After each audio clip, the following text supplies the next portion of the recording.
Let's talk about the AC21 situation. If you are working with a company and you have filed all those EB3 downgrade, EB2 upgrade, interfile, you name it, what happens to you if now you're getting terminated from your job and no 180 days has passed? This is Peerally. We'll be right back, but before that, please subscribe to our channel and click on the notification button to get more information about this. Yes, and we are back, ladies and gentlemen, talking about, of course, the situation of people who are getting laid off now. Unfortunately, we have the situation also of those who have just gotten their green card, and I mean not gotten their green card yet, by the way. There's a situation, we just spoke about that earlier, but those who have not received their green card, their case is pending, and they file the EB3 category. When they move to EB3, then they move back to EB2. What date should they consider?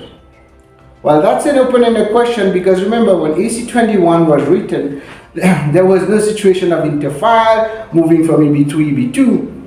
So there's no direct answer for this, except to be on the safe side. Most attorneys are recommending that the last interfile date, when the supplement J was sent to move the case from the EB3 back to the EB2, that date you take as your 180 days. Now, arguments can be made. The adjustment of status I-485 form was filed prior to that, so you can use that 180 days. Yes, we can use that as a defense, but until we see precedents, we don't know if it will work or not. But right now, we're going to take the worst case scenario and use that, which means you use the latest one you did when you moved to the other company. Now, the big question is that if it is within 180 days, they have sent you back to EB2. Can they cancel it if you leave or if you are getting terminated? The answer is probably yes at this point, although we can argue that EB3 was there, again, the 180 days, because AC21 rules clearly says if 180 days has passed, have passed, since you have filed for the adjustment of status combined with the I-140 or the adjustment of status after the I-140 was approved, you can actually move to a same or similar position in another company. But what happens if 180 days has not passed? And this is going to happen a lot, because a lot of people moved to their EB2 recently when the dates got really up. So what do they do next? The question is an open question, but I think you should take the last date. Now, you have to understand the concept of AC21. It's not like you have to work with the company.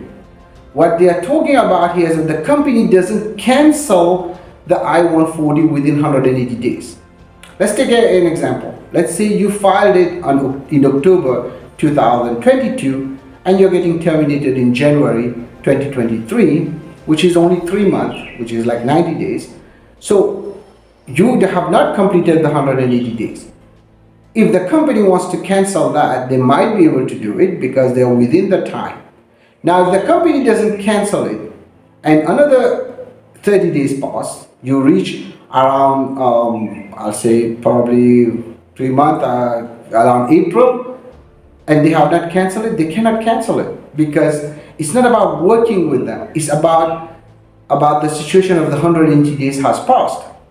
Now, the reason you want to continue working with them in case you are not being terminated is because you don't want to quit them and they get upset and they cancel the I-140. But once they terminate you, most companies will be nice enough to let that I-140 continue, and you can use that. And this is my take on it. There might be different opinion on it, and my take is very simple. You take the last date, you calculate your 180 days, and as long as the company doesn't cancel the I-140, even if they terminate you, you should be able to do your AC21 once the 180 days has passed, and the AC21 we use the supplement J now.